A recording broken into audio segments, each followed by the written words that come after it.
ऐसे ही यहाँ बहुत से उदाहरण आप देखते हो। एक मुख्यमंत्री जी हेलीकॉप्टर में जा रहे थे, आगे लोग उनकी स्वागत में मालाएं लिए खड़े थे और वो दुर्घटनाग्रस्त हो गया। 3 दिन में लाश पाई उस मुख्यमंत्री जी की।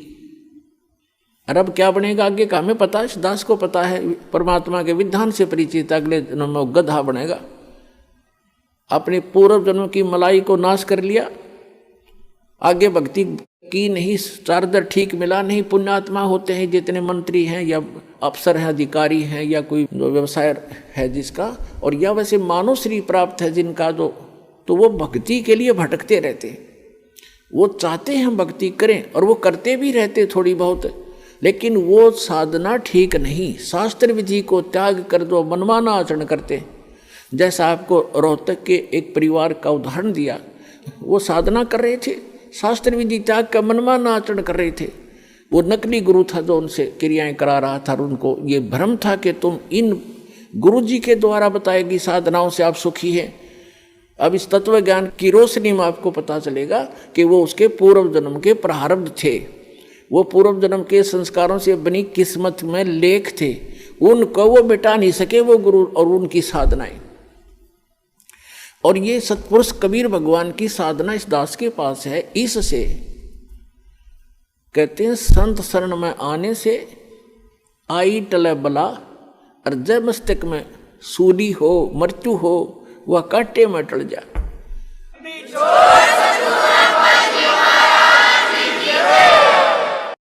तो वह कांटे में टल जाए, यानी थोड़ी बहुत, जैसे किसी की मृत्यु होनी हो और टांग टूट गई दुर्घटना में, सारा न बचाव रह गया, टांग तो जुड़ जाएगी 6 महीने में, और जीवन कैसे मिले। तो इस परमात्मा की शरण में आने से आपके परिवार की रक्षा होगी। आप यहाँ भी सुख चाहते हो तो यही देगा आपको। ये सुख सागर है, ये पूर्ण परमात्मा है।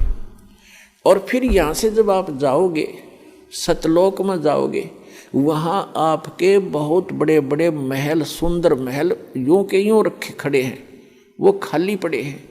आप अपनी अज्ञानता से और यहाँ आ गए हो, जिसके विषय में हम आपको बताते भी रहते हैं। सृष्टि रचना से आपको ज्ञान होगा।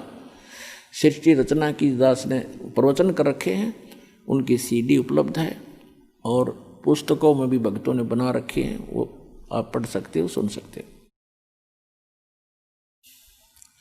तो कहने का भाव ये है कि वहाँ पर अपने सतलोक के अंदर आपके सारे परिवार यानी पूरे महल हैं, बहुत सुविधाएं हैं। जैसे आप यहाँ क्या देखते हो, जरा सा भी व्यक्ति रोजी रोटी से जिसकी सुविधा उभर जाती है, जैसे आम गरीब निर्धन व्यक्ति तो अपना हैंड टू माउथ होता है, उसने तो अपनी चारपाई और घर की व्यवस्था मुश्किल से पूरी होती है, तो एक झोंपड़ी हो उसी में संतुष्ट है।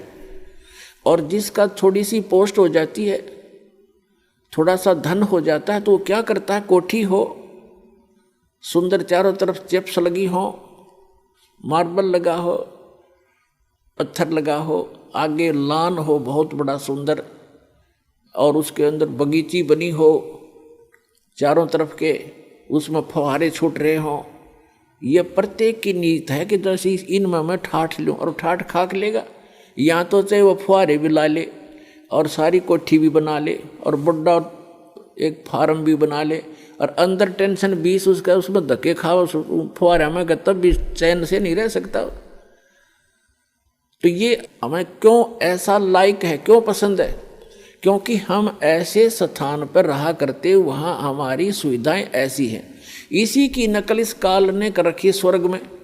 जो यहाँ से देवता बनकर जाते हैं, उनको जैसे यहाँ अच्छे अधिकारियों को गवर्नमेंट अलॉट कर देती है कोठियाँ, तो ऐसे वहाँ अलॉट कर दिए जाते हैं आपको अलग अलग, लेकिन वहाँ पूंजी आपकी नष्ट होती है,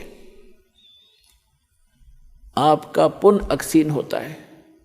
तो वो सुविधाएं, उस सतलोक वाली सुविधा से स्वर्ग की तो ये समझ लो उसके तुलना में वो कुछ भी नहीं है जो सतलोक में आपको सुविधा है। स्वर्ग में भी ऐसा ही है, मृत्यु होगी, पुण्य समाप्त होंगे, आप फिर यहाँ होगे।